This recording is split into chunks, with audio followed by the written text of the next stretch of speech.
Hello, good morning student. हमने अभी तक पिछले वाली जो वीडियो क्लासेज में जो पढ़ा था कार्य की निर्भरता, कार्य का मात्रक, ऊर्जा रूपांतरण, गतिज ऊर्जा और स्थितिज ऊर्जा के बारे में हमने अभी तक पढ़ लिया है। आज अपना जो नेक्स्ट नया टॉपिक स्टार्ट करते हैं वो है ऊर्जा के विभिन्न स्रोत, यानी ऊर्जा के कौन कौन से स्रोत हैं जिनसे हमें ऊर्जा प्राप्त होती है, यानी ऊर्जा के कौन कौन से स्रोत हैं वो देखिए। दैनिक उपयोग में हम ऊर्जा प्राप्त करने के लिए ऊर्जा के कई स्रोतों को काम में लेते हैं।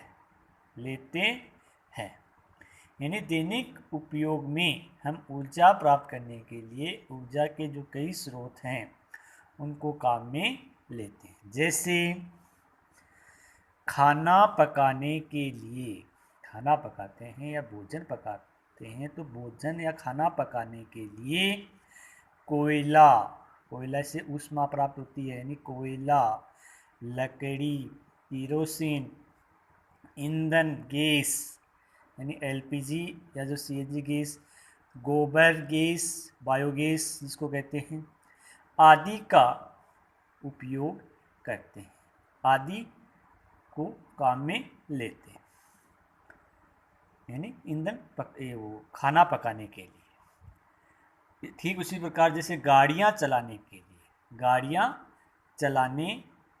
का मतलब जैसे बस है, कार, ट्रक, स्कूटर आदि चलाने के लिए डीजल या पेट्रोल का उपयोग करते हैं। पेट्रोल और डीजल का उपयोग करते हैं। बिजली बनाने के लिए जल की गतिज ऊर्जा, जल की कौन सी ऊर्जा? गतिज। और दो ऊर्जा पढ़ी थी हमने, स्थितिज और गतिज ऊर्जा। तो कौन सी ऊर्जा? गतिज ऊर्जा कोयले की ऊष्मा ऊर्जा, कोयले से प्राप्त होने वाली ऊष्मा ऊर्जा, पवन ऊर्जा जैसे पवन चक्की चलती है, आदि को प्रयुक्त किया जाता है, यानी आदि को काम में लिया जाता है।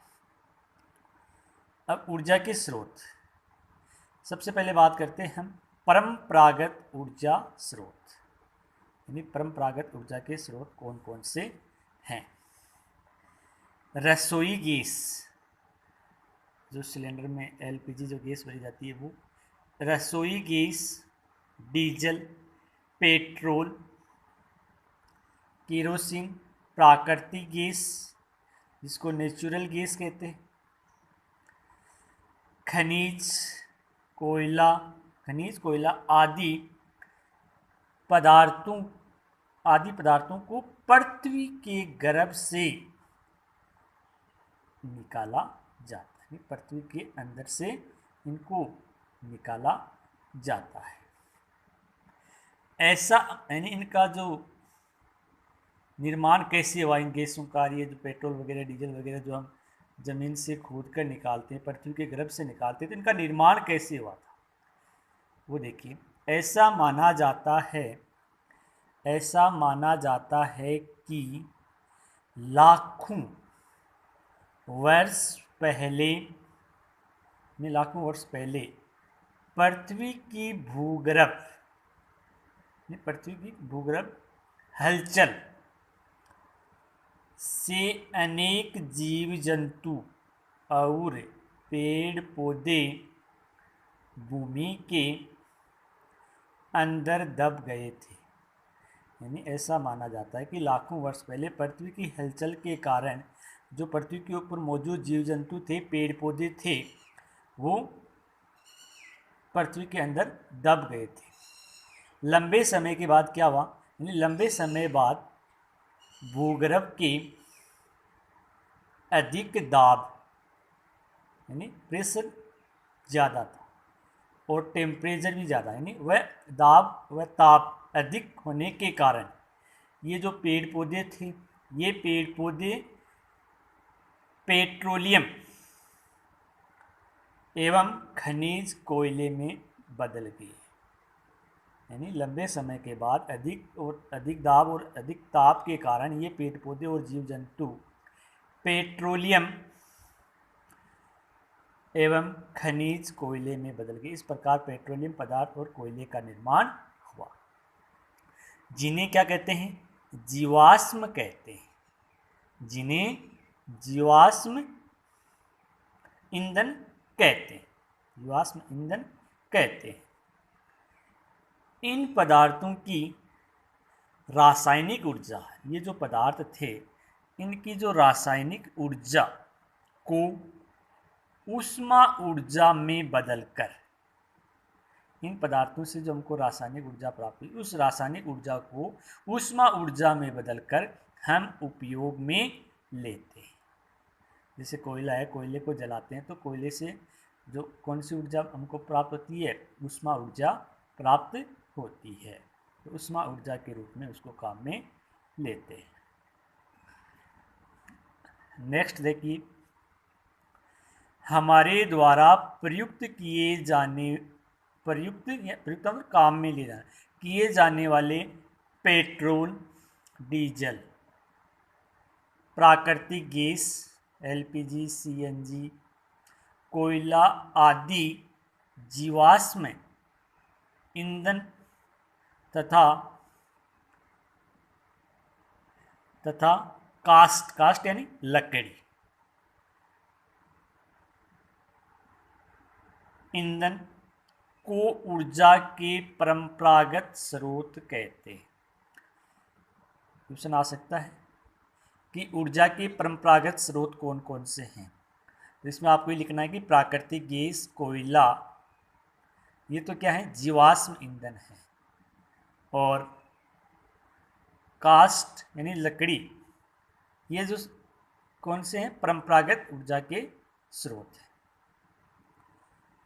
जनसंख्या वृद्धि और विभिन्न क्षेत्रों में, यानी कि जनसंख्या क्या हो रही है? वृद्धि हो रही है। तो जनसंख्या की वृद्धि के कारण और विभिन्न क्षेत्रों में हो रहे विकास की मांग की पूर्ति करने के लिए परंपरागत ऊर्जा स्रोतों का उपयोग निरंतर बढ़ता जा रहा है। यानी एक तरफ तो जनसंख्या में तीव्र वृद्धि हो रही है और एक तरफ विभिन्न क्षेत्रों में विकास डेवलप हो रहा है, और उसकी मांग की पूर्ति करने के लिए जो परंपरागत ऊर्जा के स्रोत है, पेट्रोल, डीजल, प्राकृतिक गैस, इनको ज़्यादा से ज़्यादा काम में लिया जा रहा है। यानी कहने का मतलब है इनका उपयोग निरंतर बढ़ता जा रहा है, लगातार बढ़ता जा रहा है। पृथ्वी के गर्भ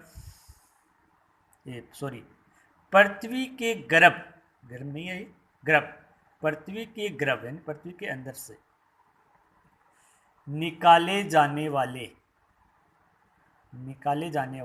इस प्रकार के ईंधनों के भंडार धीरे धीरे कम होते जा रहे हैं। धीरे धीरे क्या होते जा रहे हैं? कम होते जा रहे हैं। यानी पृथ्वी के गर्भ से निकाले जाने वाले ये जो जीवाश्म ईंधन हैं वो धीरे धीरे क्या होते जा रहे हैं? कम होते जा रहे हैं। इनके भंडार क्या है? सीमित है। यदि इनका उपयोग ऐसे ही होता रहा, यानी पेट्रोल, डीजल, प्राकृतिक गैस, इनका उपयोग, कोयला है, इनका उपयोग अगर ऐसे ही होता रहा तो ये शीघ्र ही क्या हो जाएंगे? समाप्त हो जाएंगे। यानी शीघ्र ही क्या हो जाएंगे? समाप्त हो जाएंगे, क्योंकि इनके भंडार क्या है? सीमित है।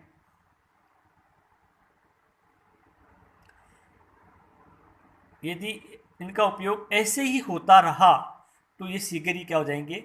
समाप्त हो जाएंगे और विश्व में गंभीर ऊर्जा संकट उत्पन्न हो जाएगा। विश्व में गंभीर ऊर्जा संकट उत्पन्न हो जाएगा। भविष्य के विश्वव्यापी यानी भविष्य के विश्वव्यापी ऊर्जा संकट से बचने के लिए, विश्वव्यापी जो ऊर्जा संकट है उससे बचने के लिए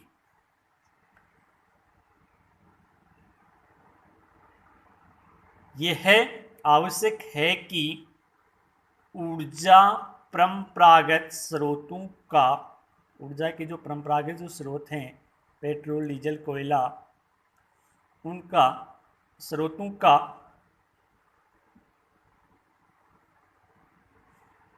मितव्ययतापूर्वक उपयोग करना चाहिए, यानी कम से कम इनका उपयोग करना चाहिए। जहां आवश्यकता है तभी इनको काम में लेना चाहिए तथा वैकल्पिक जो साधन हैं उनकी खोज करें और उनके उपयोग को बढ़ाना चाहिए। जो वैकल्पिक जो ऊर्जा के जो स्रोत हैं उनको काम में लेना चाहिए। इस प्रकार हम परंपरागत जो ऊर्जा के स्रोतों को बचा सकते हैं, क्योंकि इनका पुनर्निर्माण नहीं हो सकता। पुनर्निर्माण करने के लिए इन जो परंपरागत ऊर्जा के स्रोत है उसमें बहुत ज़्यादा लंबा समय लगता है, इसीलिए इनका उपयोग हमें मितव्ययतापूर्वक करना चाहिए।